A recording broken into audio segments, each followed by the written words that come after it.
Inside the Serapeum, you have 25 of these things, which are these single-piece, like 100-ton granite boxes. In 1850, a French explorer discovered something underground in Egypt that remains a mystery to this day. 24 huge granite boxes, each as heavy as 15 full-grown elephants, were sitting in tunnels so narrow that you would struggle to get two people stand side by side. For decades, scientists believed these boxes were built with copper tools to bury sacred bulls in ancient times. But when the boxes were examined using modern technology, researchers found they were so precisely cut and polished that even today's machines would struggle to replicate them. So, who were they made for? And how could such incredible work have been done so long ago? Let's get into it. The hidden boxes. In 1850, workers digging at Saqqara uncovered a long system of tunnels carved deep into solid rock. The passages were narrow, low, and silent. They were dark places, never meant for crowds or ceremonies. Everything about them suggested careful planning and a serious purpose. Inside them, explorers found something no one expected.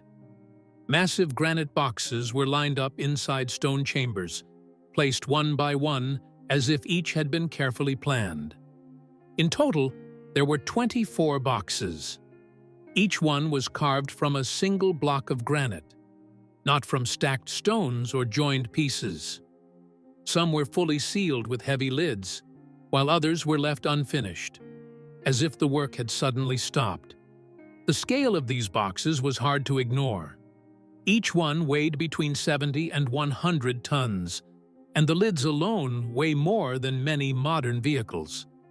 Yet the boxes fit into their chambers with almost no extra space around them. In some tunnels, the walls sit only inches away from the granite, leaving barely enough room to walk. Historians say these boxes were made to bury sacred Apis bulls, animals believed to carry divine meaning. Still, the amount of work feels extreme. These were not simple stone coffins. The surfaces were smoothed inside and out, and the boxes were placed deep underground, where no one would ever see them again. So a quiet question begins to form. If burial was the goal, why was such care, weight, and precision needed? And once that question is asked, another follows close behind, one that becomes impossible to ignore when we think about the size of the stone itself. How could these massive stone blocks have been moved through tunnels that were so incredibly narrow? The transportation problem. That question about movement does not fade. It grows heavier once the stone's size is understood. Each granite box weighed between 70 and 100 tons, and that weight came after the stone had already been cut and shaped. Before any carving, the original blocks were even heavier, likely weighing over 200 tons each. The granite did not come from nearby. Many boxes were made from stone found in the eastern desert of Egypt, hundreds of kilometers away, across rough terrain with no rivers to guide transport. Other boxes came from Aswan, about 500 miles south. While the Nile connects Aswan to Saqqara, moving a single block of this size on wooden boats poses serious problems, especially in an era without engines or metal cranes. Historians suggest that workers dragged the stone on wooden sledges, using wet sand to help it slide. This method worked for smaller stones, and there is proof that it was used in other projects. But these granite blocks were much larger and heavier than anything normally moved this way. Even today, teams would avoid driving a single stone of this size if smaller pieces could be used instead. What makes the problem clearer is what lies underground. One box was left unfinished in the center of a tunnel, and there is no space around it for large teams to push or pull. The tunnel itself is barely wider than the box, leaving no room for ropes, sledges, or hundreds of workers. So the mystery deepens. If the boxes were this hard to move above ground, then moving them underground becomes even harder to explain. And once you step into those tight tunnels, another strange detail begins to stand out: the perfect corners. That idea leads to a closer look at the boxes themselves, because their shape tells a story that weight alone cannot explain. When engineers began to measure the boxes, they noticed something strange almost right away. The corners meet at clean right angles, and the walls stay straight and even from one end to the other. These are not rough stone cuts. Tests show that the inner walls stay parallel over long distances, with differences so slight they are measured in tiny parts of an inch. Even today, this kind of accuracy takes careful tools, steady power, and a lot of control.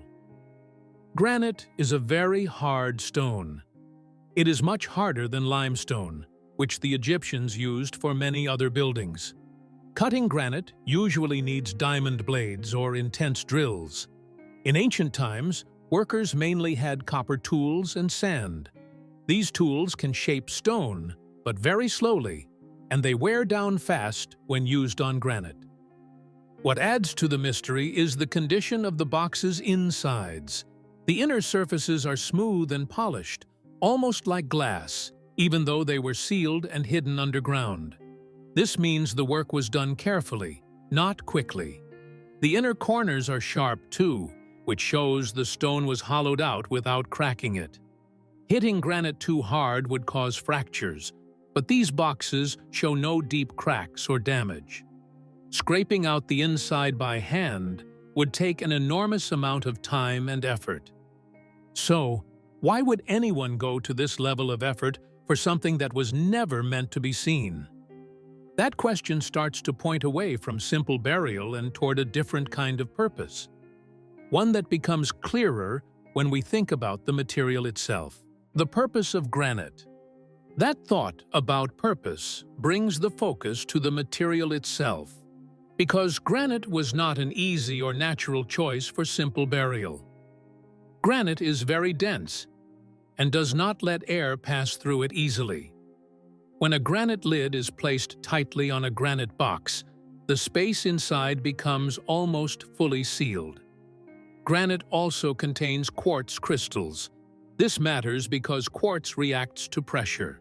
When pressure is applied, it can create a small electric charge. This effect is real and is used today in simple things like watches and sensors. It only happens when weight or stress is added. Some researchers noticed that the lids of these boxes weigh about 30 tons each. Old 19th century drawings even show additional stones stacked on top of some lids. That added weight would increase pressure inside the box. For a burial, this makes little sense. For a sealed chamber, it begins to look more planned. Also, the tunnels show very little soot or burn marks. This suggests that open-fire torches were not used for extended periods underground. That does not prove anything by itself, but it adds to the mystery of how people worked and saw in such dark spaces. This idea does not claim answers.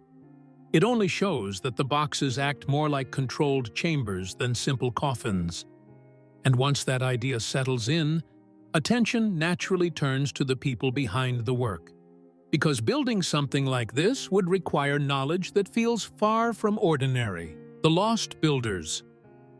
That gap in the story brings everything back to one final question. Because the boxes themselves do not match the people usually credited with building them. The stonework is exact, yet the markings found on some boxes are rough and uneven. This difference matters. Skilled builders do not suddenly lose their ability when carving names or symbols. Only a few boxes have these carvings. Many are completely smooth, as if they were never meant to be marked. This suggests the carvings may have been added later by people who did not make the boxes but found them already in place.